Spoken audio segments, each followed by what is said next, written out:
Asante sana Mheshimiwa Naibu wa Rais, Mheshimiwa Rigathi Gachagua, Gavana wa hapa Kirinyaga, Gavana Minji na vio. Mumbi wa Igoro wako sawa? Ako sawa? Na Rigiji yako sawa? Your Excellencies, tumekuleta hapa sababu wewe uko na roho ya kusaidia wafanyabiashara, na hiyo ndio kazi yenye Wakenya walikupatia ya kusimama na wafanyabiashara na ili waweze kuajiri watu wengi, na tunakushukuru sana Chomba kwa hiyo kazi ambayo umefanya kuzindua hii ambayo inapatia watu wa Kirinyaga kazi.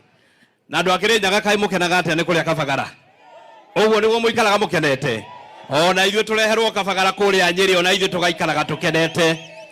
Your Excellency, tunataka kukuambia sisi kama viongozi wa mlima tuko nyuma yako, na hii vita ya pombe usichoke. Naibu wa Rais, ukanyangie hapo, na wale watu watapatikana na makosa, hapana piga wao transfer, sababu ukipiga wao transfer watapeleka shida mahali ingine.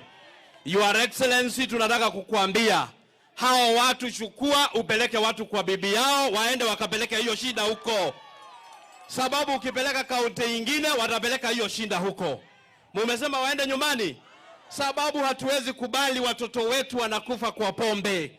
Hatuwezi kubali, na Your Excellency, tutasimama na wewe, na hii vita tutajua utaweza. Ya mwisho, sisi kama viongozi wa hapa mlima, sisi hatutaki siasa. Hii ni wakati ya kufanyia wananchi kazi, si ndio? Mulenda wera kana siasa? Mulenda gwakirwo barabara kana siasa? Mulenda gwakirwo thibitari kana siasa? Mulenda gwekererwo maĩ kana siasa? Sisi tunataka kutangaza tukiwa hapa Kirinyaga, mtu yeyote ametoka Mount Kenya na anataka kugawanya hii mlima, huyo sio wetu. Na sisi tunakaa nyuma ya Deputy President Rigathi Gachagua atuongoze. Yeye ndiye kiongozi yetu wa mlima. Yeyote anataka kuleta siasa, huyo sio wetu. Naibu wa Rais, ukae hapa, uunganishe wafanyabiashara, ushikilie hawa waimbaji akina Karangu, akina hawa Karaiko, akina hawa Mudhoni Kirumba, nilisikia aliota na wewe. Sasa kesho Mudhoni uende uote rais, Naibu wa Rais akifanya kazi na akiunganisha watu wa mlima. Na sisi tunasema hatutakubali mtu yeyote atugawanyishe. Sisi tutakaa nyuma ya rais wetu William Ruto, na hapa mlima tutakaa nyuma ya naibu yake Rigathi Gachagua. Asanteni sana na Mungu awabariki.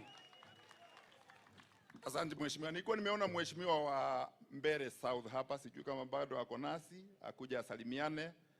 Na Wamombi nimempatia dakika 2 kwa sababu ndiye mjumbe ama MP wa